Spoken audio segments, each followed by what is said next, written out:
ওরা বুঝতে পারে না যে এটা মুফতি ফয়জুল করিম শাইখে চরমোনাই। ভিডিওটা দেখেন, শেয়ার করে দিবেন। আরে ভাই কথা বলতে দেখ, বুয়া কাকে বলেন আমাকে বলেন না, তাকে তাও তো বুঝলাম না, খালি বুয়া বুয়া আলাদা। এটা কেমন কথা? একজনে বলছে হাত পাকা বুয়া, কই কে বলছেন হাত পাকা বুয়া? এই কে বললেন হাত পাকা বুয়া? আচ্ছা বলেন তো হাত পাকা আদর্শ কি বলেন তো আপনি? হ্যাঁ ভাই, এই জাহেল, যে বলছেন হাত পাকা বুয়া, আপনি বলেন ইসলামের হাত পাকার নীতি আদর্শকে বলেন তো, বলেন তো। মুফতি সৈয়দ মোহাম্মদ ফয়জুল করিম বলেন।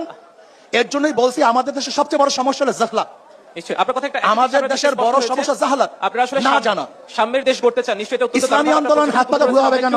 আমরা একটু এই রক্তের মধ্যে এক ফোঁটা হারাম নাই, তোমরা যাদের পিছনে আছে তার রক্তে হারাম ভরা। আপনার কাছে আমরা এই রক্তের মধ্যে হারাম নাই, বাবার রক্তে হারাম নাই, দাদার রক্তে হারাম নাই। আর তোমরা যারা রাজনীতি করো, যারা রাজনীতির সাথে জড়িত আছে, যারা যেখানে যাও, প্রত্যেকের আত্মু টম সব হারামে ভরা। এখন বলেন তো আমি বুয়া না কে বুয়া? আমাকে বলেন। ইসলাম এই দেশের মানুষের 90-95% মানুষের প্রাণের ধর্ম হচ্ছে ইসলাম।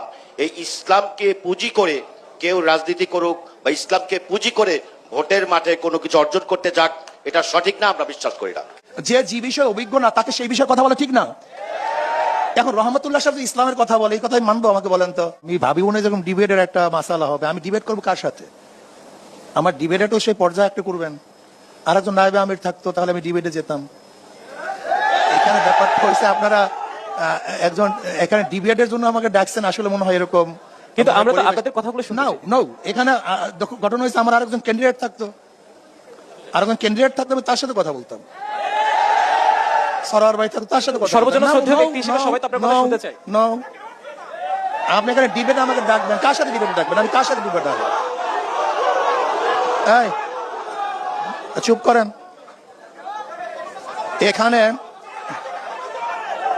এখানে মূল বক্তব্য হলো এই, এখানে আমাদের যদিও প্রশ্নটা আমাকে করে নাই, জানি না আমাদের রহমতুল্লাহ সাহেব প্রশ্নটা কাকে করছে, আমি জানি না। যে যদি ক্ষমতায় যান আর যদি অভিজ্ঞতা না থাকে, আমি জনাব রহমতুল্লাহ, আসলে ডিবেট আমার ঠিক না। আসলে আমি আজকে ডিবেট দিকে যাইতেছি, এটা কিন্তু আসলে ঠিক না। আমি জানি না এই পরিবেশ কিরকম হবে।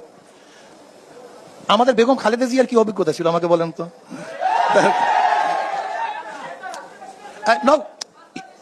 দেখেন ভাই, আমরা না করি কথা শুনে, আমরা সবাই খালি আমাদের বাংলাদেশের সমাজকে খালি হাততালি দিতেই থাকি, হ্যাঁ না বলতেই থাকি। এটা আমাদের স্বভাব। এ থেকে বের হয়ে আসেন তো ভাই।